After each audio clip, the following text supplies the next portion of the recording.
There are 4 kinds of bliss, ananda. The lowest one is typically claimed to be what ananda means.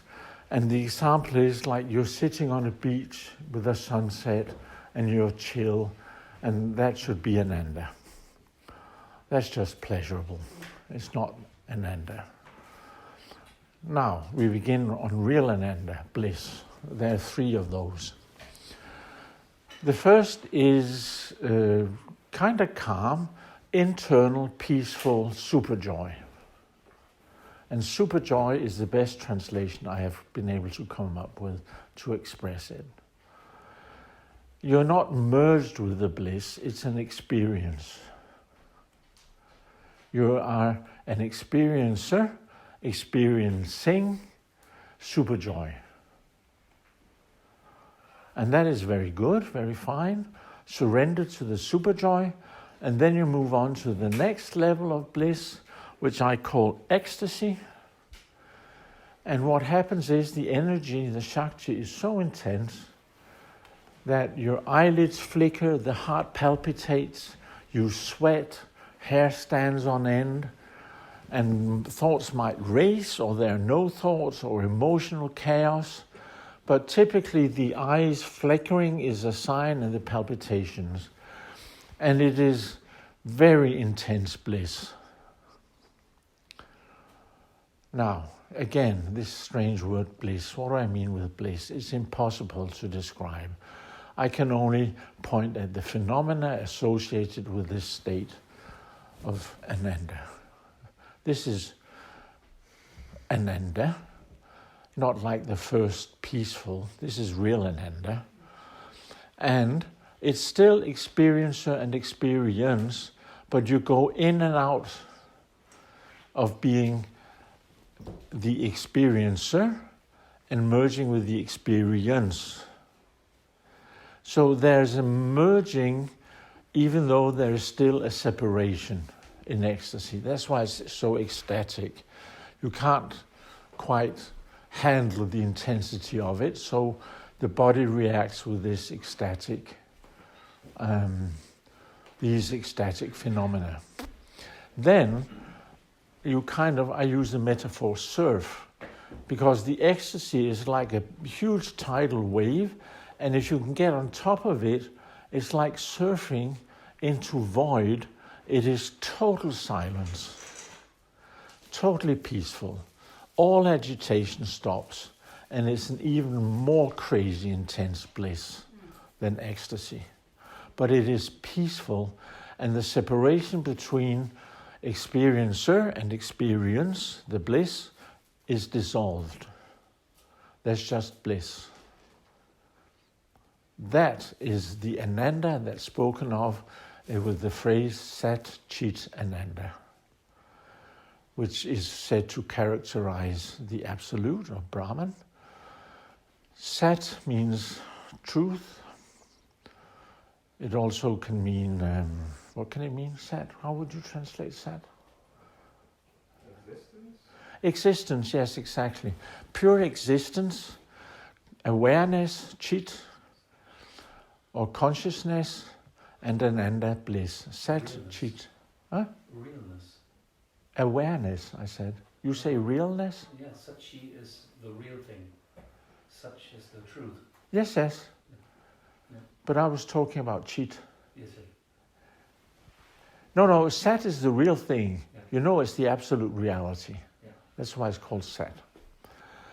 And chit, consciousness, awareness, is not consciousness in the sense that you have something in your mind.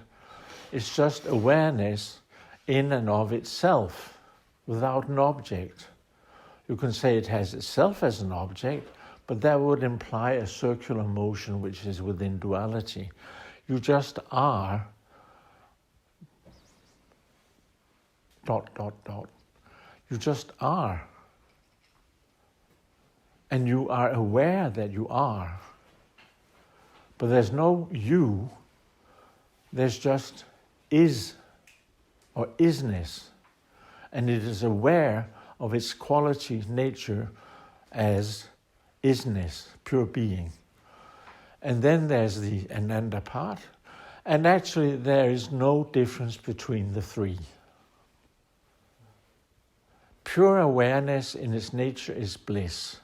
And the absolute truth of everything is that it is consciousness and bliss. This sounds weird. How can I say this chair is blissful? Yet when I look at the chair, I see it's blissful. The chair isn't aware that it's blissful because it doesn't have consciousness. But the Shakti is present in and as everything, and the nature of Shakti is Sat Chit Ananda. Well, not chit because the chair doesn't have consciousness, but the nature of, Brahman, the absolute, which is bliss, is present in and as everything. A rock, blissful rock.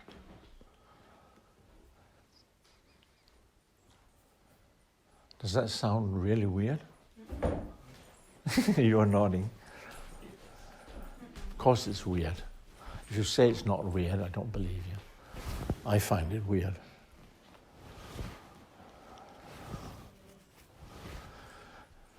Yeah? So, I think that answered your question. Yeah? Love. But it's love without an object. Pay attention. Love without an object. Let's spend a few minutes and try to sink into an understanding of what it is to love without having an object of the love. Being love. Yeah, but let's spend 2 minutes. Let it sink in.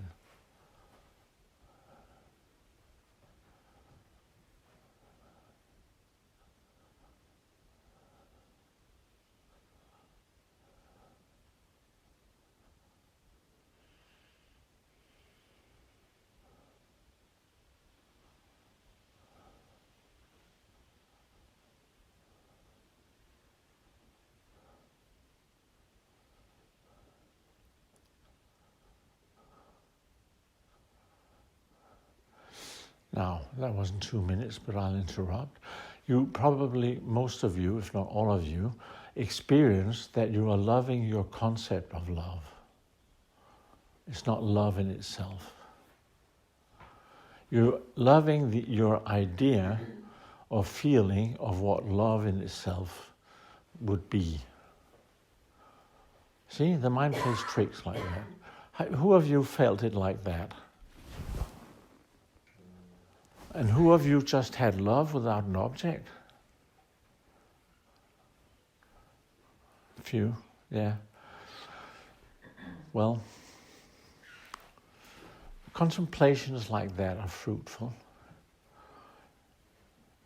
to a degree. It can also be a game. But love and bliss, prem and ananda, they are actually the same. At the radical, ultimate realization of bliss, you realize it's also love.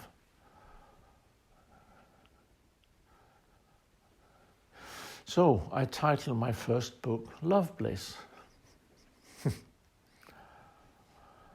And I thought it was novel, but I later discovered others used the word love bliss. In particular, Adida, who was a really, really spiritual giant, he also talks about love bliss.